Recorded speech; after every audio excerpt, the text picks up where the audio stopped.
Doctor Sudhanshu Trivedi ji please आप बोले।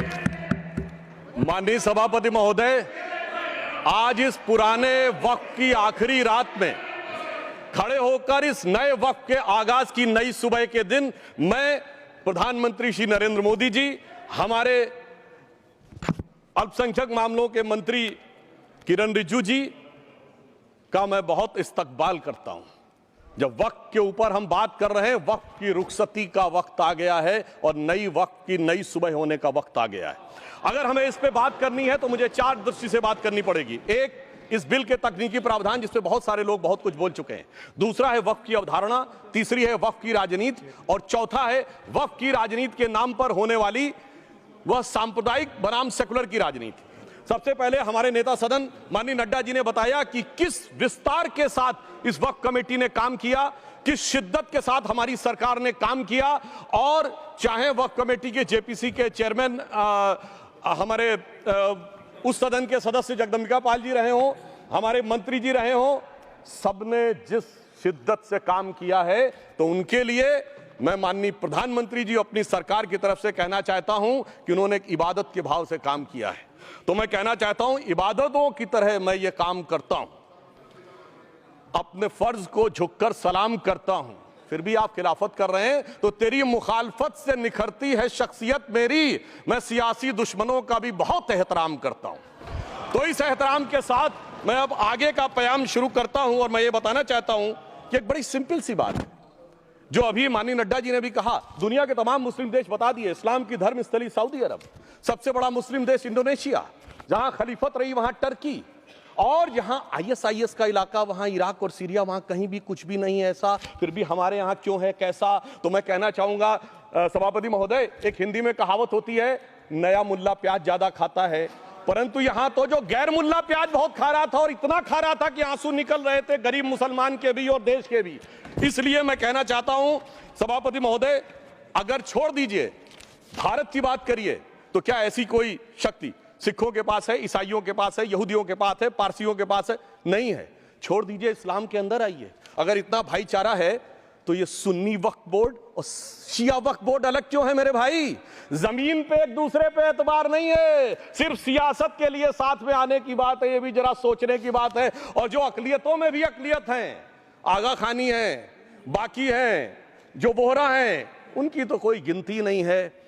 हमारी सरकार ने पहली बार मुस्लिम समाज के अंदर भी ईमानदारी से सबको समान प्रतिनिधित्व देते हुए एक नई सुबह के नए वक्त का आगाज किया है। इसके लिए मैं सरकार को बधाई देना चाहता हूं। और सिर्फ ऐसा ही नहीं है, मुस्लिम समाज के अनेक लोग इस प्रकार के नियमों से बहुत प्रभावित हुए और बहुत प्रताड़ित हुए, जिसके अनेक उदाहरण बहुत लोगों ने बताए होंगे। मोहम्मडन एजुकेशन सोसाइटी कोल्हापुर का केस है, ईदगाह मैदान हुबली का केस है जिस पर सुप्रीम कोर्ट ने साफ साफ उसको हुबली धारवाड़ म्युनिसिपल कॉर्पोरेशन को वापस कर दिया। अनीसा अयासा वर्सेस तमिलनाडु वक्फ बोर्ड का केस है, तेलंगाना स्टेट वर्सेस मोहम्मद मुजफ्फर का केस है, हिमाचल प्रदेश वक्फ बोर्ड वर्सेस ख्वाजा खलीलुल्लाह का केस है, और सभापति महोदय ताजमहल पर भी दावा कर दिया गया। अब तो मैं पूछना चाहता हूं, और सुप्रीम कोर्ट ने अपने जजमेंट में कहा कि भाई शाहजहां के जमाने का लिखा फरमान लेके आइए, तब हम मानेंगे कि इस पे कोई दावा है या नहीं। आप सोचिए कि अगर ये वक्त का कानून इसी ढंग से चला होता तो क्या होता। अभी हमारे जॉन ब्रिटास जी और मनोज झा जी ने बहुत सारी बातें बोली थी। एक प्यास की बात बोली थी उन्होंने, उड़ीसा के ग्राहम स्टोन्स का जिक्र किया था, तो उसमें तो कांग्रेस की सरकार सीबीआई की इंक्वायरी नहीं कर पाई थी। मगर जब ताजमहल का उल्लेख आता है सभापति महोदय, तो एक प्यास मुझे याद आ जाती है। जब शाहजहां जेल में था और दूर से उस ताजमहल को देखता था और उसे सिर्फ एक सुराही पानी मिलता था और उसने औरंगजेब से कहा एक सुराही पानी और भिजवा दो, तो जानते उसने मना कर दिया। तो दुखी होकर शाहजहां ने फारसी में लिखा, ए पिसर तू अजब मुसलमानी, जे पिदरे जिंदा आप तरसानी, आफरीन हिंदुआन सदबार, जे देहंद पिदरावा मुर्दा देवम आप। मतलब तू कैसा मुसलमान है जो जिंदा बाप को पानी के लिए तरसा रहा है? तुझसे तो आफरीन 100 बार उन हिंदुओं को है जो पितृपक्ष में मरे हुए बाप को भी पानी देते हैं। और सभापति महोदय, मैं बताना चाहता हूं कि ये हमने ईमानदारी से मुस्लिम समाज के कल्याण के लिए बात की है, क्योंकि एक तरफ खड़ा हुआ है ईमानदार मुसलमान जो शराफत के साथ ईमान को गले से लगाए हुए हैं, और दूसरी तरफ कुछ चंद सरमाएदार हैं जो उस अमानत में खयानत करके शरारत के साथ उसके झंडा बरदार बनना चाहते हैं। तो ये मुकाबला किसके बीच में है? ये शराफत अली और शरारत खान के बीच में मुकाबला है। हमारी सरकार शराफत अली के साथ खड़ी है, हमारी गरीब मुस्लिम के साथ खड़ी है। ये गरीबों गुर्बत वाले गुर्बत अली और सरमाएदारे वाले गाजी खान के बीच का इलाका है। मगर मैं कहना चाहता हूं महोदय, एक बात मैं बहुत स्पष्ट रूप से कहना चाहूंगा, इन जरूरतमंद मुसलमानों की लड़ाई के लिए मैं कह सकता हूं कि ये गरीब मुसलमानों के दिल की कसक और कट्टरपंथी वोट के ठेकेदारों के मन की ठसक के बीच में हमारी सरकार ने उस कसक का साथ दिया है, जिसके लिए मैं मानता हूं गरीब और पसमानदा मुसलमान निश्चित रूप से उनका आभारी होगा। हाँ, मगर जब इसकी बात आती तो भी माननीय खड़गे जी भी बोल रहे थे, माननीय संजय सिंह जी भी बोल रहे थे, मनोज झा जी भी बोल रहे थे कि साहब आपके यहाँ वो कितने पुजारी हैं और कितने किस वर्ग के पुजारी हैं। तो मैं उनको बताना चाहता हूं केवल अकेले जूना अखाड़े ने पिछले साल 71 SC ST लोगों को महामंडलेश्वर बनाया है।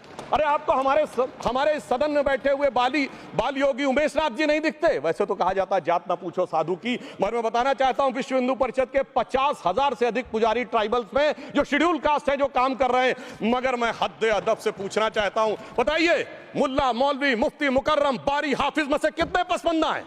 उसमें कितने जुलाहा अंसारी घोसी बताइए मिरासी कितने हैं? बाकी छोड़िए, पसंदला बोर्ड में है क्या? अरे वक्फ बोर्ड में है क्या? इसीलिए मैं कहता हूं खुद मियां फजीहत दूसरों को नसीहत। अगर ईमानदारी से बात करनी है तो उस पर आगे। मगर मैं एक बात और कहना चाहूंगा कि हमारी जो सरकार ने नाम दिया है, इसको उम्मीद नाम दिया है, और ये उम्मीद है किसके लिए? उस ईमानदार मुसलमान के लिए और देश के हर खास व आम के लिए ये उम्मीद है। मगर सभापति महोदय, कुछ लोग वो हैं जो उम्मा का ख्वाब पाले हुए थे। उम्मा शायद हमारे बहुत से लोग समझते हो ना समझते हो, पूरी एक एंटायर जो इस्लामिक खलीफत और राज होता है उसको उम्मा कहते हैं। उम्मीद वालों को तो उम्मीद की नई रोशनी दिख रही है, उम्मा वालों की उम्मीद पे पानी फिर रहा है। तो ये उम्मीद और उम्मा के बीच का भी मामला है। परंतु मैं ये भी कहना चाहूंगा सभापति महोदय, इसके बाद सिर्फ ऐसा ही नहीं था, प्रॉपर्टीज के ऊपर तमाम सरकारी प्रॉपर्टीज पे जिसमें बहुत डिटेल में हमारे साथी लोग गए, मैं डिटेल में नहीं जाना चाहता। भोपाल का विषय है, हैदराबाद का विषय है, मुंबई का है, लखनऊ का है, पटना का है, बहुत प्रकार से है। माननीय लालू प्रसाद यादव जी का विषय जब बताया गया था तो बहुत ज्यादा हमारे मनोज झा जी बोल रहे थे, तो अब मैं उसके डिटेल में नहीं जाना चाहता हूं। सबने वो वीडियो देखा है। बस एक लाइन में उनके लिए कहना चाहूंगा, वो कुछ भी बोल रहे हैं, जिसे कहते हैं बिगड़ी बात बने नहीं, लाख करो किनकोए, रहीमन बिगड़े दूध को मथे न माखन होए। अब जो बोलना था वो बोल चुके, सबके सामने वो आ चुका। अब एक बात और है, दूसरे धर्म स्थलों के बारे में विषय आता है, तो मैं याद दिलाना चाहता हूं केरला के कैथोलिक चर्च ने 31 मार्च 2025 को जो लिखा, सिर्फ उसकी लास्ट की 2 लाइन बोलना चाहता हूं। We request the central government to get the amendment bill passed as early as possible so that the tears of thousands of suffering people in the place like Munambam can be wiped out only by a legal amendment that can provide a permanent solution to their suffering. We urge all the MPs from opposition party to support the bill so that the historic legislation can become unanimous.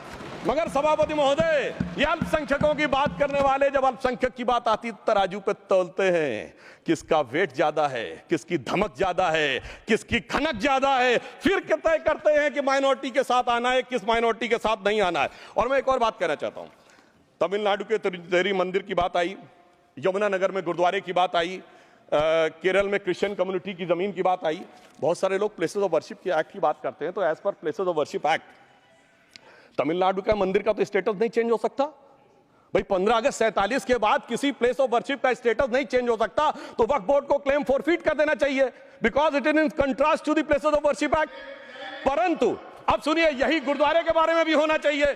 मगर सभापति महोदय, चाहे वक्फ board का act हो, चाहे places of worship act हो, एक ही को फायदा होना है, जिसे कहावत में कहते हैं खरबूजा छुरी पर गिरे या छुरी खरबूजे पे गिरे, आखिर में कटना भगवे रंग के खरबूजे को ही होता है। अब मैं यह भी बताना चाहता हूं कि इन संपत्तियों के द्वारा जो कुछ हुआ, उन्होंने इतनी चीजों को लिया है, इतनी चीजों को लिया है। एक पुराना उर्दू का शेर है कि मिटे नामियों के निशान कैसे कैसे, और ये जमीन खा गई आसमां कैसे कैसे। इस जमीन ने कैसे कैसे लोगों को अपने में समा लिया, इसकी तमाम तारीख गवाह है। अगर मैं इसमें बहुत डिटेल में जाऊंगा तो सदन का बहुत सारा वक्त जाएगा, परंतु मैं एक बात ये कहना चाहता हूं कि जब इतना ज्यादा आगे बढ़ गया तो फिर कोर्ट ने आगे इंटरवेंशन करना शुरू किया। मैं डिटेल में नहीं जाना चाहता हूं। अभी कार्तिकेय शर्मा जी ने बहुतों ने बोला सैयद फसल का case versus union of government, Allahabad high court के केस को कहा, मगर Bashir versus state of West Bengal case में उन्होंने बहुत क्लियर कट कहा है कि waqf is not a religion religious denomination in accordance with Article 26 of the Constitution, so the matter regulating to the restricting the economic, financial, political and other sectoral activities that may be associated with religious practice under Article 25(2)(a) of the Constitution can be regulated by the state. तो मुझे लगता है अब इसके बाद कोई किंतु परंतु का स्कोप नहीं रह जाना चाहिए। परंतु उसके बाद भी सभापति महोदय जो कानून को न माने, जो कहे संविधान को नहीं मानेंगे और जो ये कहे कि साहब अदालत के आदेश को भी नहीं मानेंगे, तो फिर इसका मतलब उसके मन में तो एक ऐसी बादशाही आ गई है। इसके लिए मुझे सभापति महोदय वो पुरानी वाली फिल्म अगर लोगों को याद हो तो मुगले आजम का वो सीन याद आता है कि जब अकबर ने अनारकली को कैद कर लिया तो सलीम कहता है जब्त मैं करूं जिसकी की जमीन वीरान हो गई है, जब्त वो न करे जिनके सिर्फ शौक के बाद चाहत को ठेस पहुंची है। ये जिल्ले इलाही की बादशाही नहीं बल्कि खुदाई है। मैं कहना चाहता हूं जो संविधान को न माने, कानून का न माने, इसका मतलब वो अपनी खुदाई में जी रहा है। तो ये वो लोग हैं। और वैसे मैं सभापति महोदय खुदाई से आजकल बहुत से लोगों को डर लगता है, क्योंकि जहां जहां खुदा है वहां वहां भगवान है, जहां जहां खुदा है वहां वहां भगवान है। बाकी आप सब बहुत बुद्धिमान हैं। अब मैं ये भी बात कहना चाहता हूं, और वैसे आखिर में उस अनारकली को कैद से छुड़ाने के लिए सलीम का एक हिंदू साथी दुर्जन सिंह ही आया था। मैं कह सकता हूं कि वक्फ की इस मुकद्दस जमीन को अगर कैद करके रखा है तो उन चंद लोगों ने जिनके दिमाग आज भी उन चीजों में भरे हुए हैं कि कोई समझता हम तो किसी जमाने में हुक्मरान वक्त थे, कोई कहता हुजूर नवाब थे, कोई कहता बादशाह आलमगीर थे, कोई कहता है बादशाह गाजी जिंदा पीर थे। तो नदीमुल हक साहब ने जो बोला था ना, किसी के बाप का हिंदुस्तान थोड़ी है, बिल्कुल मैं कहना चाहता हूं जिन्होंने इस देश के लिए खून बहाया उनके बाप का हिंदुस्तान है, उस गरीब मुस्लिम कारीगर के बाप का हिंदुस्तान है। पर जो ये कहते हैं कि आगरे का लाल किला किसके बाप ने बनवाया, आगरे का किला किसके बाप ने बनवाया, दिल्ली का किला किसके बाप ने बनवाया, हैदराबाद का चार मीनार किसके बाप ने बनवाया, उसके बाप का यह हिंदुस्तान नहीं है। और उसके बाद भी जो आप करना चाहते हैं, अगर इस रास्ते में आप कांटे बिछाना चाहते हैं, तो उनके लिए एक लाइन कहना चाहता हूं सभापति महोदय, तेरी तमन्ना है पर हम खार न बोने देंगे, खार कांटों को कहते हैं, तेरी तमन्ना है पर हम खार न बोने देंगे, तुझे हम राह की दीवार न होने देंगे, तू सबको रौंद कर आगे जो निकलना चाहे हम तेरी इतनी भी रफ्तार न होने देंगे। और इसीलिए हमारी सरकार ने इस विषय के ऊपर एक सही और सटीक प्रयोग करने का प्रयास किया है। मैं दूसरी बात यह भी बताना चाहता हूं, हमारे डीएमके के तिरुचि शिवाजी ने अनायास अकारण यह बात बोली थी कि उस समय जब जिन्ना का उल्लेख करते हुए उन्होंने कहा कि पार्टीशन के समय, तो मैं उनके सुलभ संज्ञान के लिए बता देता हूं, 1946 की कॉन्स्टिट्यूएंट असेंबली में मद्रास प्रेसिडेंसी में 30 आउट ऑफ 30 सीट जो थी वो मुस्लिम लीग ने जीती थी विद 95% ऑफ वोट्स, और एक भी मुस्लिम वहां के बाद बाहर नहीं गया। इसलिए मैं ईमानदारी से कहना चाहता हूं, फैक्ट को समझिए। और जो मद्रास प्रेसिडेंसी के मुस्लिम लीग के अध्यक्ष थे और पीजे पोकर साहब बहादुर और मोहम्मद इस्माइल, वही बाद में इंडियन यूनियन मुस्लिम लीग के अध्यक्ष बने, और उन्होंने 28 अगस्त 1947 को सेपरेट इलेक्टेड मांगे, जो कोई जाके कॉन्स्टिट्यूएंट असेंबली की डिबेट में पार्लियामेंट किया, आप वेबसाइट पे पेज नंबर 270 पे जाके पढ़ लीजिएगा। सरदार पटेल ने बड़े गुस्से में इस बात को कहा, अब जो हो गया सो हो गया, एक रात में दिल नहीं बदल गया, मगर अब देश के लिए कैसे आगे बढ़ना है उसके लिए ईमानदारी से आगे आओ। और खैर मैं अंबेडकर जी और पटेल जी के बहुत सारे वो कोट कर सकता हूं, सारी बातों को छोड़िए, मगर अफसोस की बात यह है सर कि अभी मनोज झा जी ने बोला था हम में से कोई शक है, कोई हूण है और ये करिए। अरे भैया जमाने चले गए, अब जेनेटिक सीक्वेंसिंग का जमाना आ गया है, और जेनेटिक सीक्वेंसिंग ने क्या प्रूव किया है, दुनिया के सबसे बड़े मुस्लिम देश इंडोनेशिया के राष्ट्रपति आए थे और राष्ट्रपति भवन में उन्होंने डिनर के दौरान कहा कि few weeks back I got my genetic sequencing done and I was told that I am an Indian GDN. अरे साहब कहां गुलामी की मानसिकता में पड़े हुए हैं सभापति महोदय। और यहां गुलामी की मानसिकता इस कदर पैबस्त है लोगों के दिमागों में, किसी सदन के एक सदस्य यहां विराजमान है, वो उस समय महाराणा सांगा का उल्लेख कर दिए। मैं ईमानदारी से कहता हूं एक भी इंडियन सोर्स में इसका उल्लेख नहीं है, सारे के सारे फॉरेनर्स और लुटेरों के सोर्स में उल्लेख है। इसीलिए मैं कहता हूं ये गुलामी के जिन्होंने गुलाम बनाया उनके सोर्सेस पे यकीन ना करिए। और वैसे थोड़ा सा आउट ऑफ कॉन्टेक्स्ट हो तो ये भी बोल दूं, हमारे सदन के बहुत सदस्यों को नहीं पता होगा, अलेक्जेंडर के आक्रमण का किसी भारतीय सोर्स में कोई उल्लेख नहीं है, होरस नाम के किसी राजा का उल्लेख नहीं है, सिर्फ और सिर्फ ग्रीक में है। इसलिए गुलामी की मानसिकता से बाहर निकलिए, तब इन चीजों को आप सही ढंग से समझने में सफल होंगे। मेरा अब यह भी अनुरोध अपने सदस्यों के साथ है। वक्त की अवधारणा के बारे में बहुत कुछ बोला जा चुका है कि ये ओरिजिनली कहां से आया, पर मैं इतना कहना चाहूंगा, सबसे पहले वक्त का उल्लेख आता है जब ससनिड एम्पायर को खलीफा उमर ने कैप्चर किया, तो आज का जो सदर्न इराक है उसके इलाके को उन्होंने वक्फ डिक्लेयर किया और वो स्टेट के द्वारा कंट्रोल होता था। स्टेट के बारे में माननीय नड्डा जी ने अभी बताया कि बड़े बड़े देशों में किस ढंग से होता था। सर सैयद अहमद खान ने भी वक्फ को मूल इस्लाम का हिस्सा न मानते हुए इसके लिए मुजार शब्द कहा है जो शरिया के अंतर्गत आता है, और इसी के लिए उन्होंने फतवा आलमगीरी को भी कोट किया था। और इसीलिए 1894 की जो प्रिवी काउंसिल का जजमेंट जो आया था वो वक्फ अल औलाद के खिलाफ आया था। मगर सभापति महोदय 1906 में कलकत्ता कांग्रेस अधिवेशन में कांग्रेस ने प्रस्ताव पारित किया कि प्रिवी काउंसिल के जजमेंट में कुछ गलती है, इसे बदलना चाहिए। क्योंकि 1904 में जिन्ना कांग्रेस को ज्वाइन कर चुके थे, इसलिए मैं कहना चाहता हूं फिर 1913 में वो जजमेंट बदला गया। हमारे सदन के बहुत से सदस्यों ने इस सदन और दूसरे सदन में बोला है, मैं एक सेंटेंस बोलता हूं लगेगा जैसे वही लोग बोल रहे हैं। वर्ड ये है, कोट है, since the bill was introduced to administer the Muslim law for Musalmans so the question of public policy does not arise.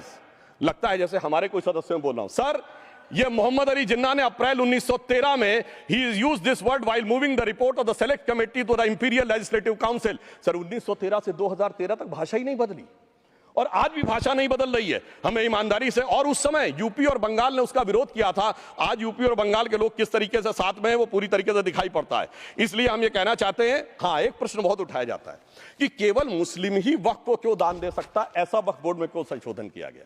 मैं ईमानदारी से कहना चाहता हूं, ऐसा नहीं कि मैं इस्लामिक मामलों का बहुत बड़ा आलिम फाजिल जानकार हूं, मगर इस्लाम में बहुत साफ मान्यता है कि जो गैर मुस्लिम है उसकी इबादत अल्लाह कबूल नहीं कर सकते, उसकी दुआ कबूल नहीं होगी तो दान कैसे कबूल होगा। साहब हम इस्लामिक भावना का सम्मान कर रहे हैं। हमारे अल्पसंख्यक मंत्री गए थे तो वो मदीना में एक डेफिनेट लेवल तक जा सकते हैं, उसके आगे नहीं जा सकते। अगर इबादत की इजाजत नहीं है तो साथ जायदाद की इजाजत कैसे हो सकती है। मुस्लिम भावना का सम्मान है, और अगर है तो कोई मुल्ला मौलवी मुफ्ती मुकर्रम बारी आज आके बता दे कि कबूल हो सकती है दुआ, तो हम दान भी कबूल करने के लिए तैयार हैं। और तो और छोड़िए साहब, जब आप कहते हैं कि हर चीज हलाल होनी चाहिए, तो साहब हलाल करने की प्रक्रिया नहीं, हलाल करने वाला भी मुस्लिम होना चाहिए, तब वो हलाल होता था। तो मैं पूछना चाहता हूं साहब, काटने के लिए तो हलाल होने के लिए मुस्लिम जरूरी है और बांटने के लिए बगैर मुस्लिम के भी हलाल होगा, ऐसा तो नहीं हो सकता। तो जो हमारी सरकार ने किया है वो मुस्लिम भावना के सम्मान के लिए किया है। और जहां तक मैं कहना चाहूंगा, हिंदू समाज के बारे में बात करते हैं, हमारे यहां कोई प्रॉब्लम नहीं है। हमारे यहां कोई ऐसा नहीं कि हज पे कोई गैर मुस्लिम नहीं जा सकता। हमारे देखिए कुंभ में 50 लाख विदेशी आए थे और किसी से नहीं कहा या कन्वर्ट हो जाओ। इसलिए मैं कहना चाहता हूं, हिंदुइज्म की धारणा और बाकी धारणा का जो तुलना करने का प्रयास करते हैं वो बहुत उचित नहीं है। मगर सभापति महोदय, इस वक्त ने कई अद्भुत नजारे दिखाए। इस्लाम में जो काफिर से ज्यादा मुशरिक और शिर्क को बुरा माना गया, नहीं जो भगवान को माने ही नहीं। यहां देखिए वो लेफ्ट के लोग जो कहते हैं धर्म एक अफीम है, वो आज खुदाई खिदमतगार बन के खड़े हो गए। सोचिए कैसा बदलाव आया है। और सर मुझे एक और चीज नजर आती है, एक पुराना गीत था, वक्त ने किया क्या हसी सितम। तो आज मैं कहना चाहूंगा, वक्त ने किया क्या हसी सितम कि मुस्लिम लीग और शिवसेना मिलके हो गए हम। और मैं कहना चाहता हूं, ये मुस्लिम लीग वो है जिसने सेपरेट इलेक्टोरेट की मांग की थी, और इस शिवसेना के उबाटा के हमारे इस सदन के एक सदस्य हैं। और सर हमारे साथ मुरली जी बैठे हैं, मुरली देवड़ा जी ने मुझे याद दिलाया, उन्होंने मिलिंद देवड़ा जी ने याद दिलाया, उन्होंने कहा एक जमाने में उन्होंने कहा था मुस्लिमों की नागरिकता छीन लेनी चाहिए। इसीलिए मैं कह रहा हूं, वक्त ने किया क्या हसी सितम, ये दोनों मिलके हो गए हम। और सर मैं इसके बाद एक टेक्निकल बात करना चाहता हूं। जब इन्होंने टाइम ड्यूरेशन हटा दिया था और बैक में पीछे जा सकते थे, तो मैं पूछना चाहता हूं सर कि जब ब्रिटिश हुकूमत आई तो उसने तो मुगलों सारी हुकूमत ले ली थी, तो उनका मालिकाना हक कैसे हुआ। सर 1707 के बाद तो इस्लामी हुकूमत दिल्ली से खत्म हो गई थी। एक आखिरी मुगल बादशाह शाह आलम के लिए तो बोला जाता था सल्तनते शाह आलम दे लाल किले ते पालम, यानी आज का IGI एयरपोर्ट। तो साहब उसके बाद ये गुजरात के सूरत से लेकर लखनऊ तक उनका मालिकाना हक निकलने कहां से लगा।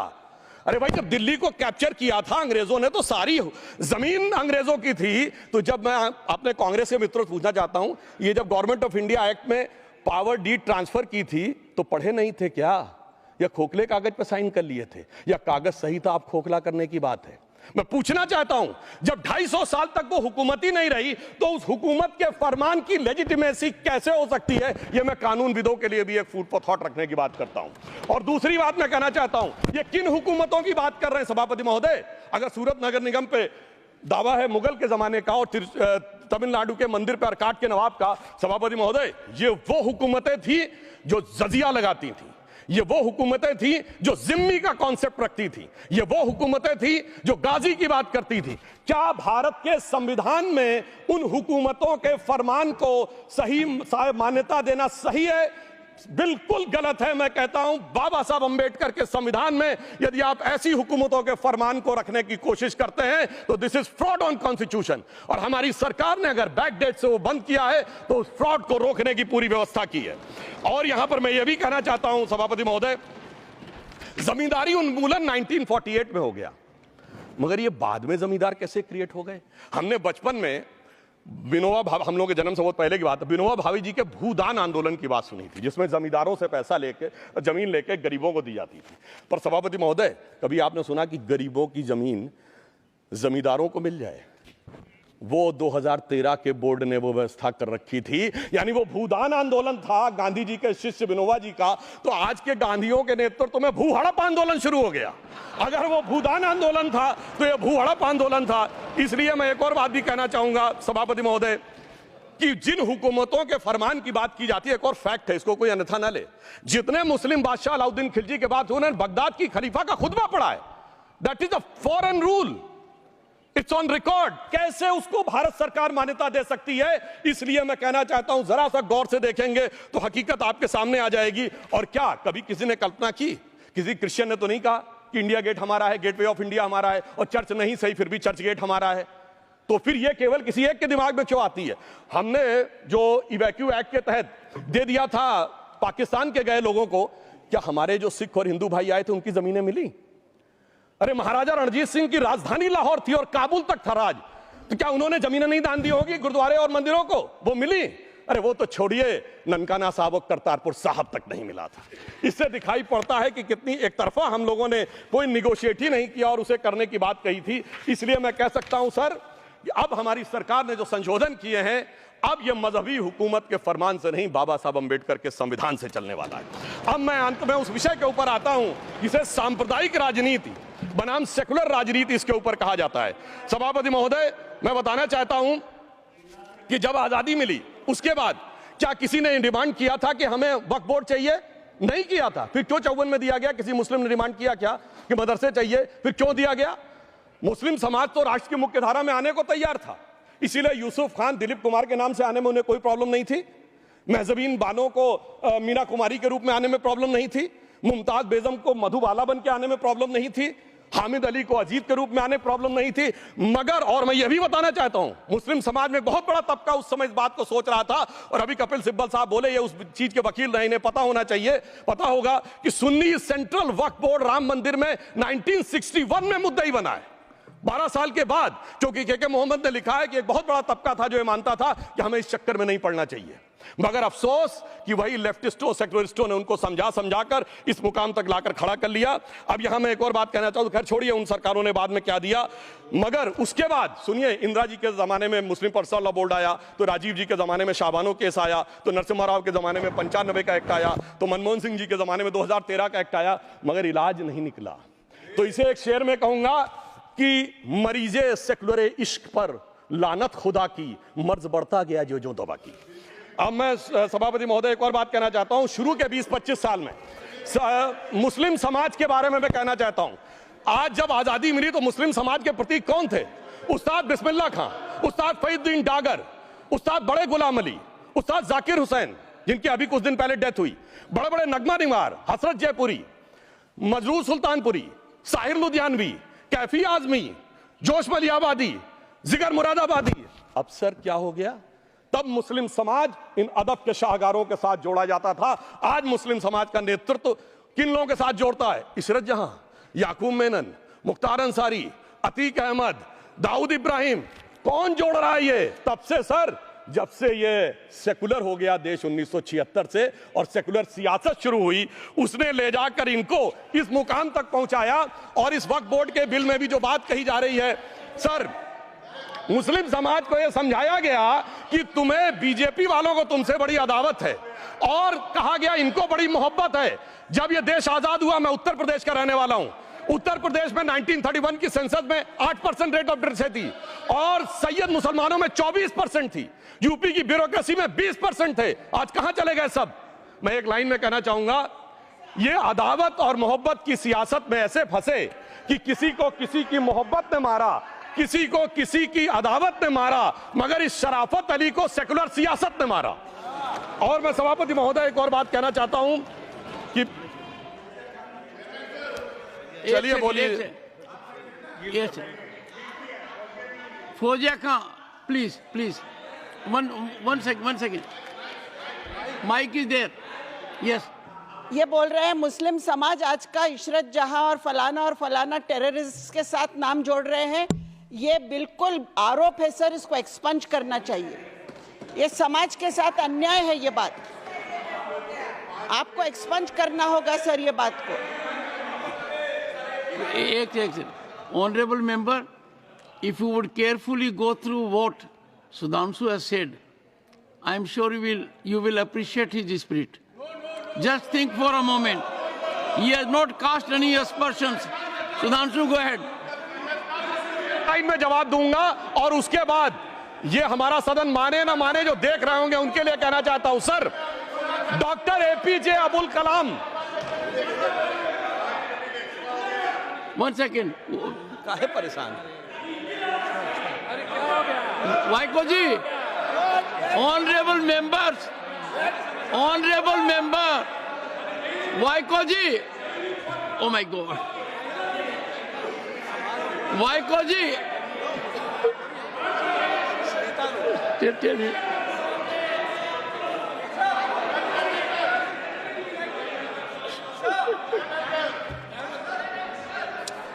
Honorable SM, को जी हिंदी समझ रहे हैं।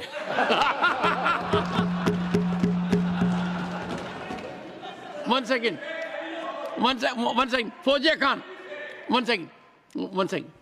First, I think. One second. Sir क्या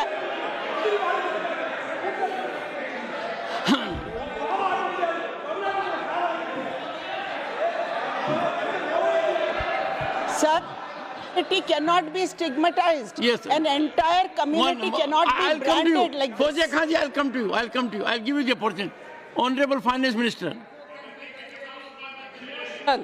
But one line he said. One line. No, one nimisham irungappa, please. He might be very emotional, sir. But that one line he said is objectionable, and I will seek your indulgence to remove it. He said, Tamil Nadu la karu vai paakren. You enter Tamil Nadu, I'll see you. No good. No good. இல்ல தப்பது தப்பு. நீங்க அப்படி சொல்லக்கூடாது. நீங்க அப்படி பேசுறது தப்பு. நீங்க அப்படி பேசுறது ரொம்பவே தப்பு. இந்த நாட்டுல யார் வேணாலும் எங்க வேணாலும் கால் வைப்போம். யாருக்கும் அதிகாரம் இல்ல ஒரு உயிர் மேல. Honorable Finance Minister. So sir, this is atrocious. You set foot in Tamil Nadu, take care. What is that language? We have a Home Minister after a long time who has brought about changes unthinkable. What he said, you can be fully assured. Yes, Honorable Home Minister.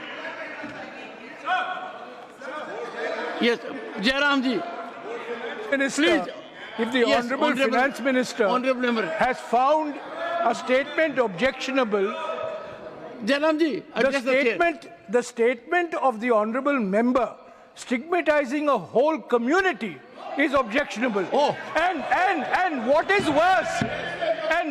worse is the chairman lending respectability to that view. Oh my. That is even worse. Honorable That is even Home worse. Minister.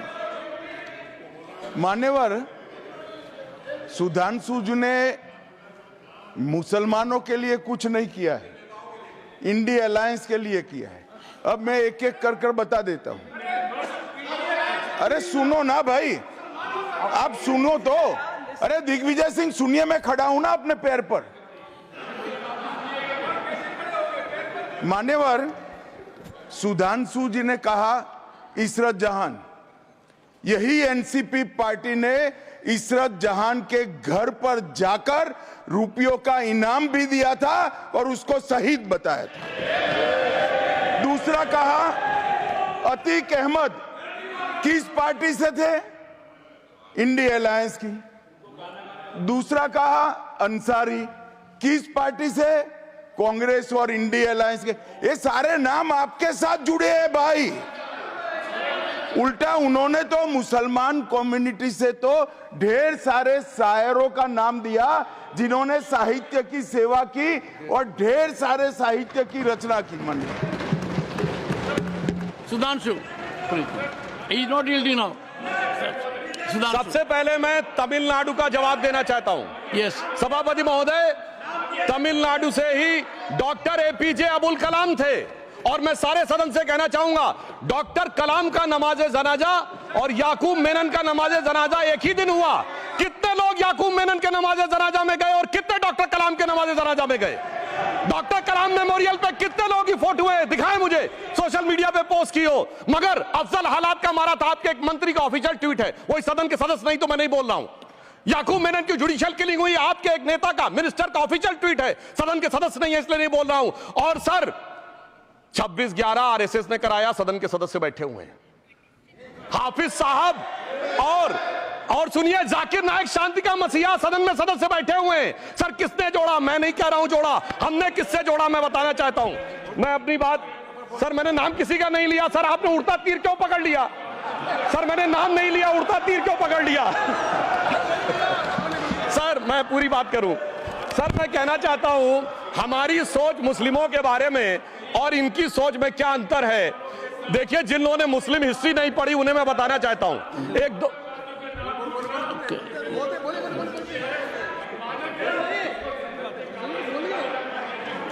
सभापति महोदय, मैं थोड़ा उन लोगों को Islamic history के बारे में बताना चाहता हूं। Honorable Digvijay Singh, please. No, I'll give a chance. I'll give. माननीय सदस्य, Honorable Digvijay Singh जी। माननीय सभापति महोदय, जो माननीय सदस्य ने एक बात कही है, मैं सुन रहा था डॉक्टर त्रिवेदी जी की बात। उन्होंने कहा था ऐसे ऐसे ऐसे मुसलमान हम लोगों के साथ हैं और वैसे वैसे मुसलमान इन लोगों के साथ हैं। बात यह है कि आपने जिस तरह से इस पूरी बात कही है ये घोर आपत्तिजनक है, अपमानित करती है और जो माननीय सदस्य ने भी मेरे बारे में भी कहा है मैं उनके निंदा करता हूं। Honorable Home Minister. Honorable Home Minister. Honorable Home Minister. एक second. Okay. One second. Your mic will be on. महोदय, मुझे ये सब कहने की जरूरत नहीं है, लेकिन जो गुजरात में दंगे और फसाद हुए कौन कौन उसके लिए जिम्मेदार थे बताइए। Honorable Home Minister.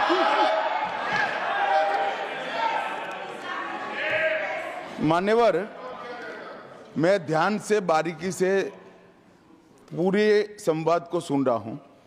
माननीय सदस्य सुधांशु जी ने दिग्विजय सिंह का नाम नहीं दिया। अब वो खड़े होकर कहे मेरे बारे में कहा, इससे साबित हो गए। और अभी भी मौका है। आपने नहीं कहा है कि 26/11 के हमले में आरएसएस का हाथ था, तो अभी खड़े होकर माइक चालू कराकर बुलवा दीजिए। माननीय, और आपत्तिजनक बात है, मैंने ये बात कभी नहीं कही है, ये आप लोगों का प्रचार है। मेरी आपत्ति इस बात की थी कि सभी माननीय सदस्य ने और बात कही है कि अब हमारे तरफ ऐसे ऐसे मुसलमान थे और वैसे वैसे मुसलमान हम लोग की तरफ थे। ये पूरे समाज के साथ, पूरे अल्पसंख्यक समाज के साथ अपमानजनक बात है। और माननीय सभापति महोदय, आप बताइए, माननीय गृह मंत्री जी, आप वहां पर थे, गृह मंत्री थे जब दंगे हुए थे, तो आप लोगों का क्या रोल था ये जन जाहिर करें। Honorable Minister. मान्यवर, इनको मेरा हुआ ऐसा है कि मैं ही दिखाई पड़ता हूं। आपकी सुनिए, अब सुनिए ना दिग्विजय सिंह, सुनिए, 1 मिनट सुनिए। दंगे शांत होने के बाद 18 महीने के बाद मैं गृह मंत्री बना। दंगा हुआ तब मैं गृह मंत्री नहीं था। सुधांशु त्रिवेदी। संदर्भ में किसी का नाम नहीं लिया। अजीज बर्नी की किताब थी 2611 एंड आरएसएस कॉन्स्पिरेसी, कोई जाके चेक कर ले उसमें कौन कौन कहां कहां था। अब मैं मुसलमानों के बारे में कहना चाहता हूं, मुस्लिम समाज के लिए बहुत से लोग ऐसे हैं जिनको मुस्लिम समाज की हिस्ट्री नहीं पता है। मैं बताना चाहता हूं, भारत से जब न्यूमेरिक सिस्टम सबसे पहले गया तो अल जहार थे सबसे पहले, जिन्होंने जाके 1793 में जो सूर्य सिद्धांत था उसका अरबी में ट्रांसलेशन हुआ सिंध हिंद। और हम बता रहे हैं हम किस तरह के मुस्लिम को साथ रखते हैं। डॉक्टर कलाम से बड़ा आलिम इस्लाम में साइंसदान नहीं हुआ, और आरिफ मोहम्मद खान साहब जो बिहार के गवर्नर हैं उनसे बड़ा आलिम फाजिल मुसलमान आज सियासी जमात में तो नहीं होगा, ये मैं दावे के साथ कह सकता हूं। मगर मैं बताना चाहता हूं सर, उसके बाद उन्होंने एक किताब लिखी, एक सर 10th सेंचुरी के मुस्लिम राइटर थे जिन्होंने किताब लिखी, उसका नाम था the compendious book of balancing and completion according to Hindu calculation, जिसको शॉर्ट में अल जब्र कहा गया, और वहां से अलजबरा निकला। और सर उसके बाद अल ख्वारिज्म आया। और सर आज मेरे ख्याल से सदन के बहुत से लोगों को नहीं पता होगा, ये जो एल्गोरिथम वर्ड है ये अल ख्वारिज्म से आया हुआ है। एक जमाने में इस्लाम में बैतुल हिकमत था, यानी वो सबसे बड़ा हिकमत का केंद्र था, जब एक से एक लोग होते थे। बहुतों को नहीं पता होगा कि कोलंबस ने जिस नक्शे के थ्रू दुनिया ट्रेवल किया था वो बनाने वाला भी एक मुस्लिम था, अल इदरीसी। मगर सर एल्गोरिथम आज ऐसा बदला कि एआई के एज में दलगत भावना से ऊपर उठकर औरंगजेब के साथ खड़े हो गए। सर ये एल्गोरिथम किसने बदल दिया, ये मैं बताना चाहता हूं, इस पे थोड़ा सोचने की जरूरत है। इसलिए मैं कहता हूं मुस्लिम पॉलिटिक्स की सोच क्या थी, हमने किन मुसलमानों का साथ दिया है, मैं बताना चाहता हूं सर। वीर अब्दुल हमीद की शहादत की 50वीं वर्षगांठ 2015 में हुई। प्रधानमंत्री मोदी जी ने उनके पूरे परिवार को और उनकी पत्नी को बुला के सम्मानित किया, और इन लोगों ने उस यासीन मलिक को, जिसके ऊपर 3 एयरफोर्स के ऑफिसर्स को हत्या करने का आरोप था, वो प्रधानमंत्री आवास में। सर साफ दिखाई पड़ता है कौन किसके साथ खड़ा हुआ है, कौन किस तरह के मुसलमान के साथ खड़ा हुआ है। और सर मैं ये भी कहना चाहता हूं सर, ये सर अपने टर्न पे बोलिए सर, पिछले 30-35 सालों से हुआ खड़ा किया जा रहा है। 1990 में जब राम मंदिर आंदोलन हुआ, कहा गया बीजेपी आएगी उत्तर प्रदेश में खा जाएगी। सर बीजेपी आने के बाद उत्तर प्रदेश में जानते क्या हुआ सर, 22 साल से शिया सुन्नी के बीच में जो दंगे चलते थे और मदे साबा का जुलूस नहीं निकलता था, शिया समुदाय का मदे साबा का जुलूस लखनऊ में हमारी सरकार में निकलना शुरू हुआ। और उसके बाद कहा गया केंद्र में भाजपा आएगी तो खा जाएगी। सर अटल जी की सरकार आई, इतनी शानदार स्थिति रही। उसके बाद कहा गया गुजरात में आएगी तो भाजपा खा जाएगी। सर गुजरात का मुसलमान आज सबसे समृद्ध मुसलमान है, सबसे ज्यादा जकात वहां से आता है। उसके बाद कहा गया मोदी जी की सरकार आएगी तो क्या होगा। सर मोदी जी की सरकार आने के बाद हमारे साथियों ने बताया है अल्पसंख्यक समुदाय के 70% लोग हैं जिनको किसी न किसी एक योजना का लाभ जरूर मिला है। और सर फिर कहा गया सीए आएगा तो नागरिकता छिन जाएगी। सर उसके बाद भी आपने सब देखा, और सर हम बचपन में सुनते थे कि राम मंदिर बनने लगेगा तो मिडिल ईस्ट के देश पेट्रोल देना बंद कर देंगे। सर राम मंदिर भी बन रहा है, और भारत मिडिल ईस्ट कॉरिडोर भी बन रहा है, और अबू धाबी में भी मंदिर बन रहा है, और 4 मुस्लिम देशों ने सर्वोच्च नागरिक सम्मान मोदी जी को दिया हुआ है। इसलिए मैं कहना चाहता हूं सर, मर्ज हो तो उसका इलाज किया जा सकता है। जैसे हमारे यहां वैद धन्वंतर माने गए हैं, इस्लामी अकीदे में वैद हकीम लुकमान माने गए, तो कहा गया है उनके लिए कि इसमें क्या रखा है, देखे है जो तू आन के पास, बदगुमा वहम की दारू नहीं लुकमान के पास। यानी मर्ज का इलाज है, पर वहम का इलाज तो हकीम लुकमान भी नहीं कर सकते जो आपने पाल कर रखा है। मैं कहना चाहता हूं हम किन मुसलमानों की बात करते हैं, आप गंगा जमुनी तहजीब की बात करते हैं। सर दारा शिकोह औरंगजेब का बड़ा भाई था, उसने उपनिषदों का अध्ययन किया, संस्कृत में अनुवाद कराया और नाम रखा सिर्रा अकबर, यानी वर्ड्स ऑफ गॉड। मैंने किसी को दारा शिकोह की जयंती मनाते हुए नहीं देखा। मैं पूछना चाहता हूं बेगम बीबी ताज, उनके घर पे जाते किसी ने सुना? सर ये बताइए, आलम शेख इतने बड़े कृष्ण भक्त के कवि, किसी ने सुना उनके घर पे जाते हुए? मलिक मोहम्मद जायसी जिन्होंने पद्मावत लिखा, उत्तर प्रदेश के रहने वाले, उनके घर पे कोई गया? ये बताइए ब्रिगेडियर मोहम्मद उस्मान के घर पे कौन गया? आजमगढ़ में, गाजीपुर के रहने वाले थे, आज तक जाने वालों में नहीं दिखे। और मैं सर बताना चाहता हूं एक और बात, सर एक सैयद इब्राहिम रसखान हुए हैं, बहुत बड़े कृष्ण भक्त के कवि।